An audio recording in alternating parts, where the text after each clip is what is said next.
Hi everyone, this is Paul here for the Magdalene Centre. Today on the Astrology report for the month of February, I'm outlining some of the key dates and aspects taking place during the month and giving an overview of what it all means. Before I do that, I just want to clarify, as I always do, that the astrology doesn't control our lives. It merely gives us a framework to help us understand what is going on around us.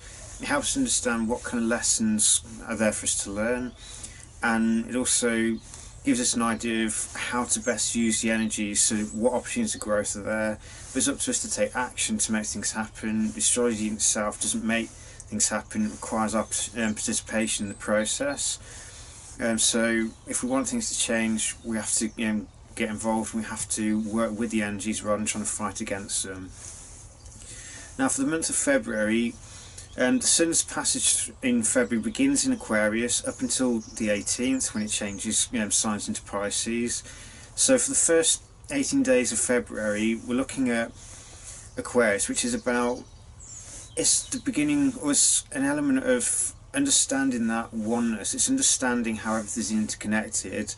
But before we can get to that level, we have to break free of social conditioning that drives things like tribal behaviour and the us versus them mentality. So first of all, we have to work on ourselves, so gradually stripping away any social conditioning or any behaviour that causes us to go with the crowd, even though at some deeper level we don't really want to be doing that. We're only doing it for social approval. And it's staying loyal to the truth rather than loyal to social groups who may feel secure being with them, but it doesn't actually lead to any growth, because that's not what the group's main intention is for. So, because the lower level of Aquarius is run by Saturn, so this is about that need for security within groups. It's that group consciousness. But the higher ruler of Aquarius is Uranus, and Uranus is about understanding how everything is interconnected. It's rising above this tribal kind of conditioning and creating new groups, if you like, or uniting with people from different backgrounds, all united under the same truth or the same vision, if you like. So for that to happen, though, we have to break free from conditioning. So it's emancipate yourself from mental slavery, as Bob Marley put it, and stripping away the conditioned thinking and being open to insights that fundamentally challenge our understanding. And Aquarius is also about how can we embrace, it's looking to the future and seeing what do we need to be doing now in order to make that future reality. And it's looking at what is the higher vision guiding everything, what skill sets do we have that can be used for the betterment of humanity as opposed to just personal self-interest. So what gifts do we have that can help other people? In the process, it's important that we maintain humility at all times, so we don't, even if we do have more knowledge or practical wisdom and experience than other people, it's important that the ego does not become inflated in the process. So it's keeping it in check and staying humble, but seeing how can we use our hard-earned knowledge and our hard-earned gifts to help the people around us. And it's also seeing who else shares the same kind of vision as ourselves. So it's like the old adage, your vibe attracts your tribe. So but Aquarius is an air sign, so it's very mental. So it's the mental understanding of oneness as opposed to the feeling of it. The feeling side of it is in Pisces. So this is what we'll be dealing with when the Sun enters Pisces on the 18th. So from there, it's about that. It's moving beyond just thinking about it or having a mental perception of oneness to seeking that feeling of it. So Pisces is the emotional component of it. It's that feeling of oneness and that unconditional love and compassion that bridges all divisions, and it helps us to unite through putting aside differences, through embracing forgiveness, and it's letting go of the need to control. So it's the old adage, let go and let God. It's let go of the need to try and control things and make things happen our own way, and it's instead embracing an attitude of I'm in divine flow. It's letting the flow guide us rather than trying to make things happen towards our own ends or the way we think it should be, and instead have the courage to allow an even better version of things to manifest, because no matter how much we may think we know how things should be, the universe will always surprise us in that respect. So with Pisces, it's also a time of letting go of the old. It's the last sign of the current astrological cycle, so this is a time of endings of such, in order to make space for the new beginnings when the Sun enters Aries in March. So during this time, it's important that we go within, we let go of any old attachments or anything left. So it's like the symbolic spring cleaning, but it's also doing it internally, so letting go of any attachments to things which served a purpose in our lives but are not going to serve us well in the next cycle, and we're better off letting go of them, whether it's to get rid of it altogether or give it to someone else who can still use it. But it's having that courage to let go of our attachments and have faith that whatever we need will be provided, and that we don't need half the things we actually need, because attachment is what leads to suffering. And Pisces at a deep level is about spiritual healing. It's about letting go of those conditioned ways of behaving, that conditioned thinking, and it's about surrendering any attachments that cause dysfunctional behaviour to higher power, and surrendering to the flow and letting unconditional love and truth guide us. During the aspects taking place, we have a new moon in Aquarius on the 4th of February, so this gives us an opportunity to set intentions in areas like knowing ourselves at the deepest level, so that's self-realisation. It's about, if we have a desire to unite with like-minded individuals around a common goal, then we may decide to set intentions along that.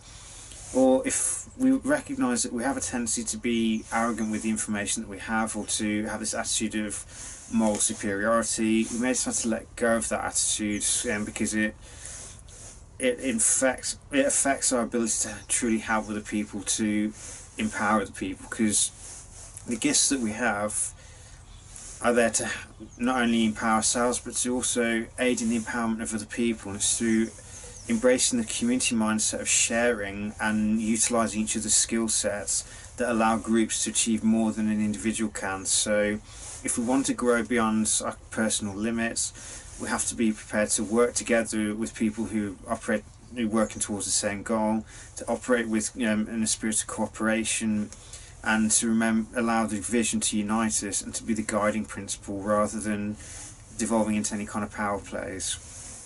On the 17th, Pallas Athena is going to turn retrograde in Libra.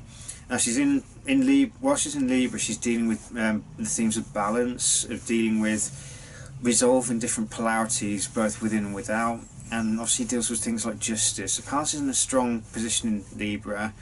But Pallas is also about strategy, and when she's retrograde, we may feel it may prompt us to question the strategies that we employ. Are we trying to achieve balance externally before we've created it on the inside? Are we trying to create balance at the expense of ourselves, so we lose in terms of managing conflicts? Do we just give in to other people? And it's also, have we achieved that internal balance? Because Libra's all, if you like, in the body is almost like homeostasis. It's looking at balancing the different systems in the body, balancing the different sides of the mind, and bringing them together so they operate in harmony. Because when we achieve that inner harmony, that inner peace, that can then spread outwards and affect the external world. So it's the whole as within, so without. So Pallas retrograde in Libra is really, it's all about looking within ourselves and being honest. Are we creating balance on the inside, which then enables it to manifest outwardly? Are we trying to make it happen on the outside, and we keep encountering fresh challenges or fresh opposition, as it were, because we're not creating that balance on the inside, so therefore it's not manifesting externally. We've mentioned that the Sun's entering Pisces on the 18th, but on the same day Chiron is moving out of Pisces and into Aries. So we had a brief taste of Chiron in Aries last year, but he went back into Pisces, but he's finishing his transit of Pisces in February, and from 18th of February onwards he's going to be fully established in Aries up until about 2026 to 2027. So during this time, it sets a new theme of wounds that we need to address, and these are the wounds to the sense of self-identity and the wounds to the ego. So it's looking at, often the ego gets a bad rap, it gets demonised in one way or another, but it's a necessary component in order for us to interact with the world around us.